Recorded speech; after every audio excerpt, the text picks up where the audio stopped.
감사합니다. 멀리 한강, 영산강, 낙동강에서 와주시고 북부에서 이렇게 관심 많이 가져주시고 또 군산과 전라북도에서 와주셔서 대단히 감사의 말씀 드리겠습니다. 제가 말씀드릴 것은 건강하고 발전 방안과 이제 대응 과제이고요. 대략 순서는 지금 현재 건강하고 개발 현황 그리고 생태 환경에 관한 문제점 그리고 현재 관련되고 있는 그런 사업들 그리고 추진 과정도 간단하게 말씀드리고 마지막으로 건강하고 생태 부분을 위한 그 방안을 좀 말씀을 드리도록 하겠습니다. 보시면 매우 복잡하죠.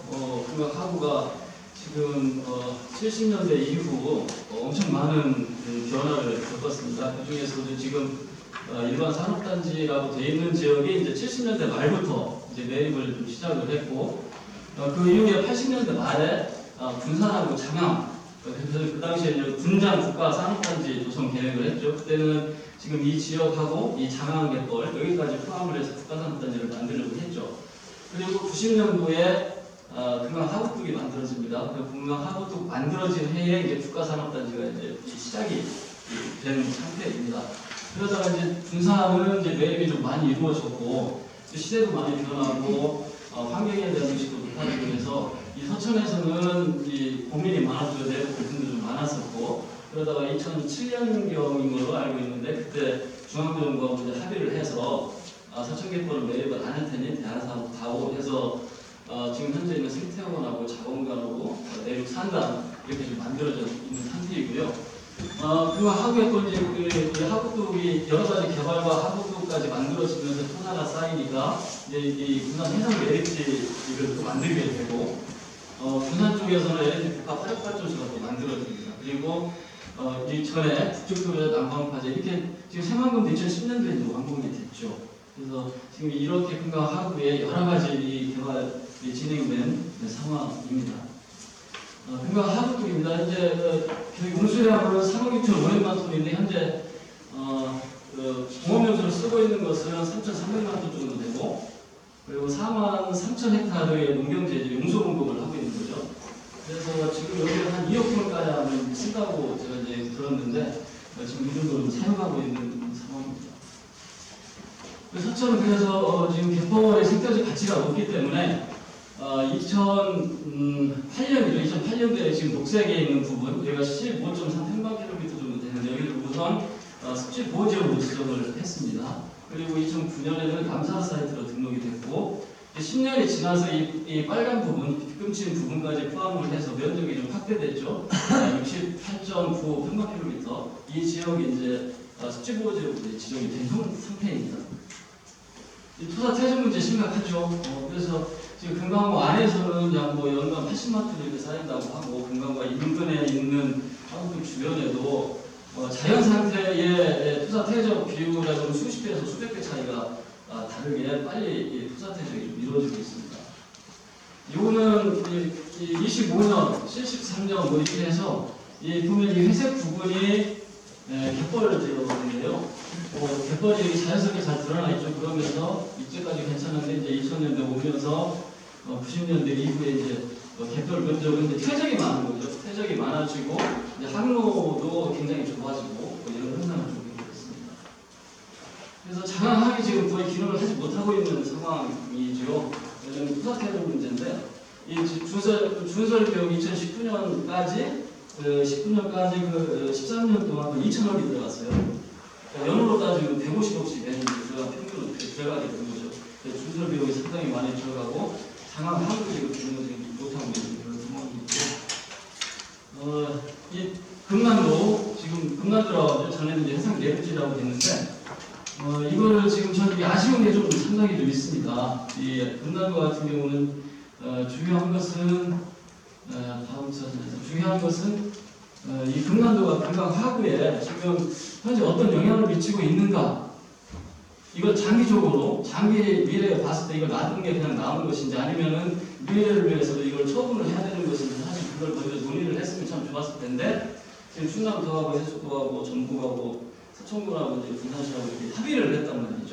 그래서 그게 좀 상당히 아쉽고 이게 사실 또 문제가 또 있어요. 뭐냐면 이게 이 사진은 이제 오래된 사진인데 이게 이 지역이거든요. 힘이 해서 잘 안 보실 텐데 이거 60년대 그 항로 서중사지거든요. 이 지역에 지금 요거를 여기다가 지금 만든 것인데 문제는 이게 지금 현재 금강하구에 어떤 영향을 주고 있느냐 이걸 사실 모르는 상태이고 여기에 또 애매한 부분이 이게 유보도하고도 관계가 되어 있습니다.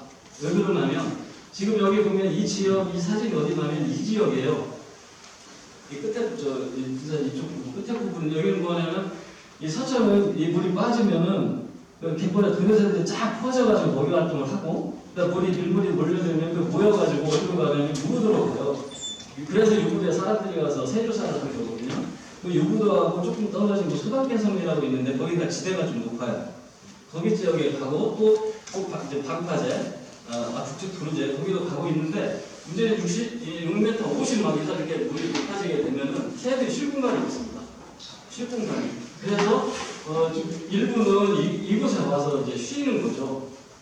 그리고 여기 뒤에 보면 사진이 잘 안 보일 텐데 이 뒤에는 이제 검은머리 물 때 제가 이쪽에서 쉬고 있는 거거든요. 이거는 서정기념물이고 서천의 분들이기도 하고 이쪽은 2급이기도 하고요. 아주 중요한 사진이거든요. 그래서 이곳에 이제 서식하고 있다는 게 문제죠. 그래서 가장 좋은 대안은 지금 유보도에 인접해 있는 그 영전, 폐영전을 매입을 해서 그게 새들의 휴식처로 제공하는 게 가장 좋은 방법이긴 한데 소유권 문제 때문에 지금 매입을 하지 못하고 있는 상황이어서 앞으로 장기적으로 제일 필요한 것은 유보도 영전 매입 문제가 가장 중요해요. 새들의 입장으로 보면은. 그래서 이 해상 매립지 문제가 새하고도 연결이 됐단 말이에요. 그 유보도하고 연결이 되어 있어서 이것을 함께 고려를 해야 됩니다. 네, 뭐 수질 문제는 뭐 다른 지역도 다 비슷하겠지만 수질은 뭐 다 나쁘죠. 상당히 좀 나쁜 상태에 있고 서천은 특히 이제 긴 양식을 많이 타는데 이제 이 금강으로부터 영양분류가 이제 적게 내려올 때는 팀 피해를 좀 많이 본다고 이렇게 어민들이 호소를 하고 있습니다. 그리고 금강구축 문제가 또 이제 생물다양성이 감소하는 거죠.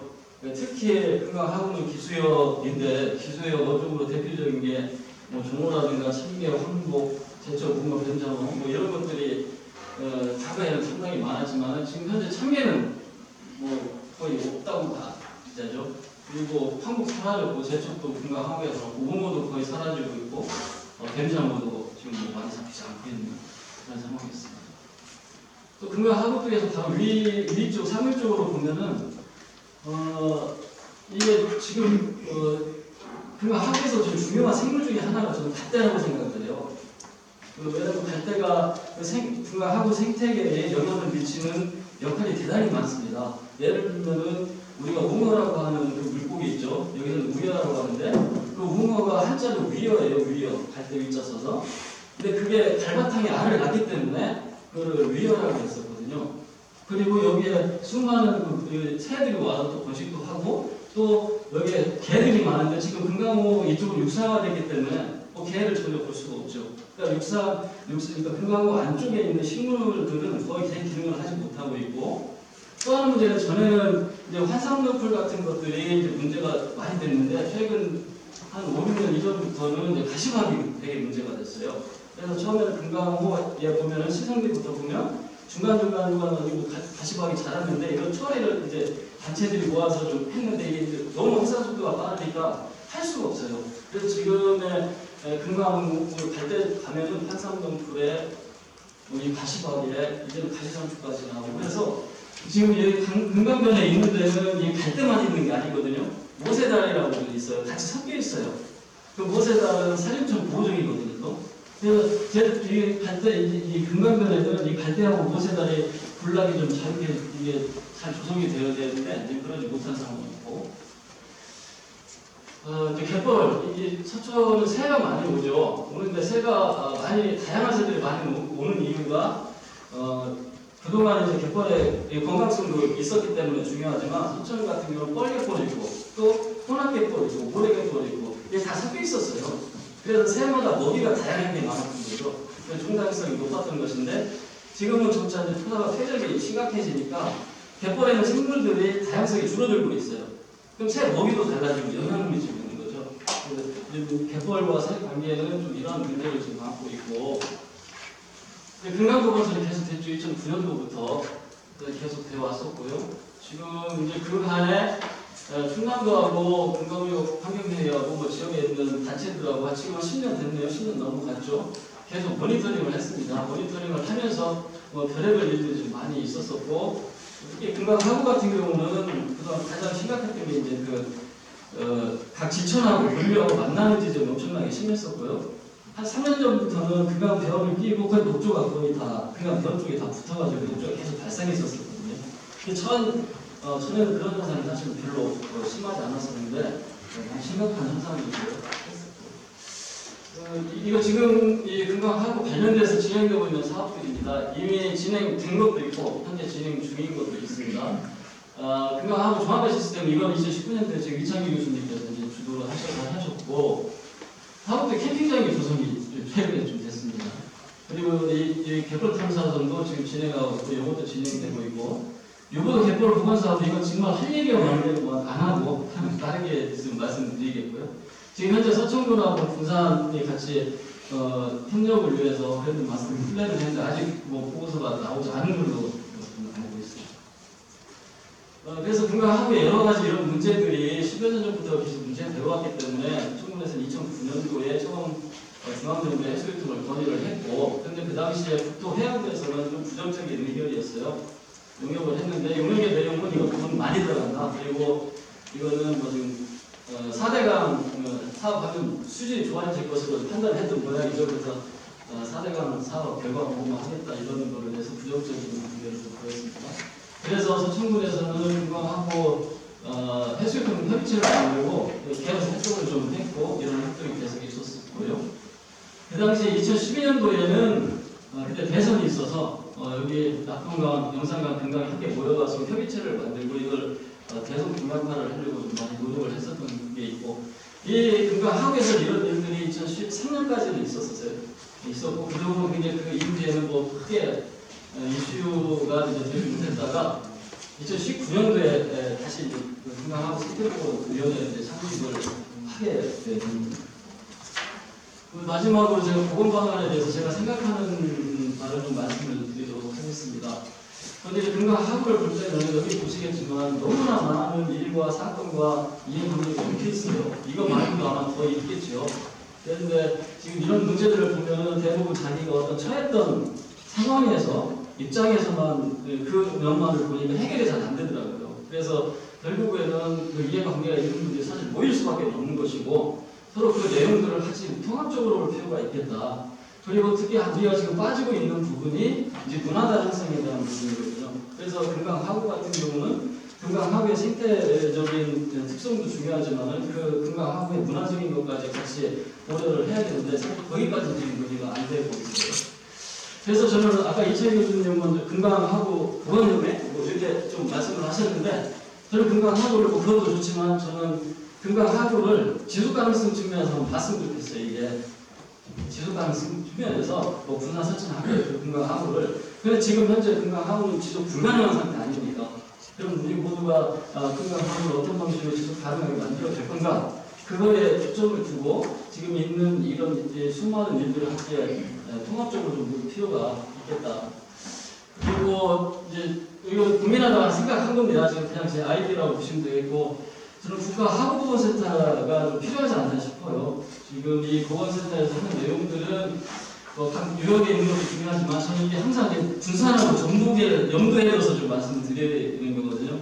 그래서 이 하구보건센터 같은 경우는 지금 용역을 마친 것들 운영을 해야 되잖아요. 근데 지금 운영은 안 되고 있는 상태이기 때문에 좀 운영하는 거하고 앞으로 올 기후변화 문제 그리고 현재 얘기가 되고 있는 그 3kg와 10kg 요거까지 포함하고 그리고 지금 농업용수, 보험용수 요게 되게 문제가 되죠. 어디 자영업은 4,000원에서 어디는 8,000원, 어디 1조 막 이렇게 되거든요. 그래서 이걸 구체적으로 연구하고 대안을 만들 필요가 있겠고 좀 전에 말씀드린 하구 문화의 보건까지도 하구보건센터에서 같이 논의했으면 좋겠다는 생각이 들고 요즘 많이 얘기하는 하구 생태계 서비스 있죠.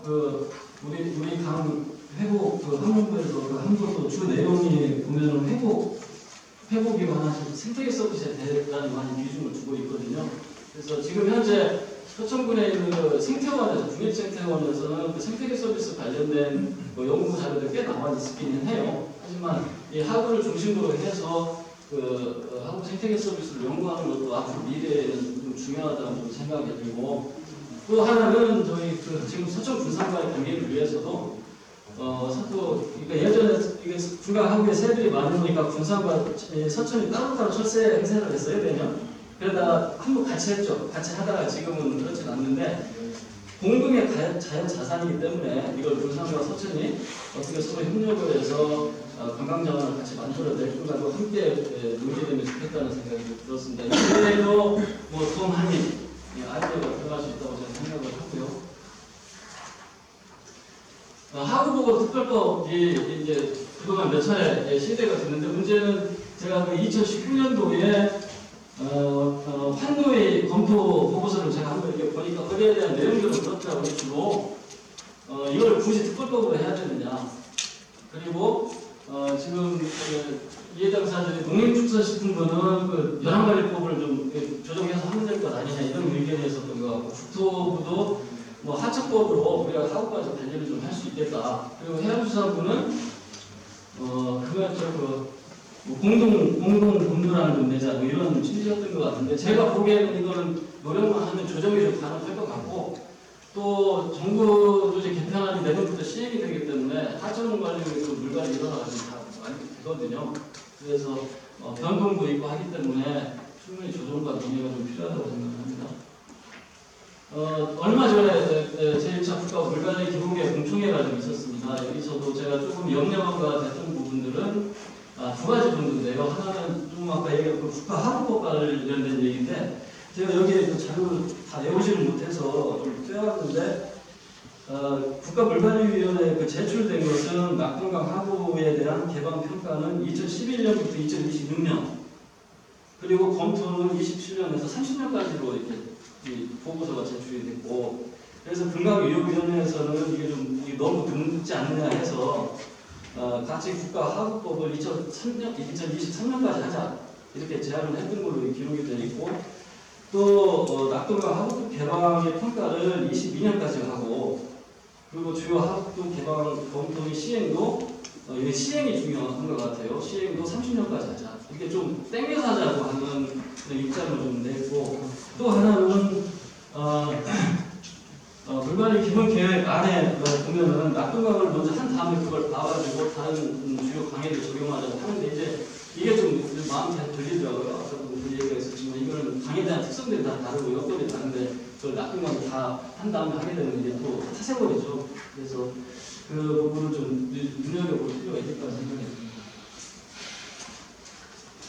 마지막입니다. 이것도 최근에 서천군에서는 지금 고성하고 신안하고 거창하고 서천 해서 서천 갯벌을 포함해서 유네스코 세계 자연유산 등재를 노력을 하고 있어요. 저는 됐으면 너무 좋겠는데 얼마 전에 이게 반려처분이 됐습니다. 그러니까 거기는 이제 그 등급이 있더라고요. 보면 등재 공고, 하나 보류, 반려, 등재 불가 이렇게 4등급인데 3등급을 받았어요. 그래서 좀 암울하기는 한데 이건 뭐냐면 지금 그러니까 여기서 이 IUCN에서 그렇게 내린 이유가 중요하게 3가지가 있었거든요. 그러니까 하나는 신안 이외에는 면적이 너무 작다. 그리고 생물 다양성의 핵심 지역이 없다. 그래서 상당히 부족하다. 그리고 또 하나는 완충 지역이었어요. 완충 지역. 그래서 그걸 좀 보면서 그런 생각이 드는 거죠. 그러니까 완충 지역이라고 하는 부분도 뭐냐면 여러분 지금 있는 데는 다 예전에는 다 갈대였죠. 갈바탕이었었죠. 그러니까 금강하구에 너무 많은 개발이 되어 있었고 완충 지역도 다 사라지게 되어 있었고 그러면서 우리가 가지고 있는 하구 문화들도 거의 다 사라지게 됐기 때문에 우리가 금강하구를 볼 때 생태적인 거 물론 중요하죠. 과학적인 것도 물론 중요하지만 그것과 함께 생물문화적인 관점까지 같이 가져가야 되지 않나. 왜냐하면 지금의 그 생물 다양성을 확보하고 문화를 복원하고 하는 것 그리고 그걸 가지고 미래 세대에 전달해 주는 것 이게 중요하기 때문에 우리가 금강하구에 대해서 우리 앞으로는 좀 생물문화적인 그 가치를 양 지자체 군산시하고도 같이 하자고 협력을 하는 얘기를 필요가 있다고 생각합니다. 이야기거리가 너무 많았는데 시간상 빨리 좀 얘기했습니다. 감사합니다.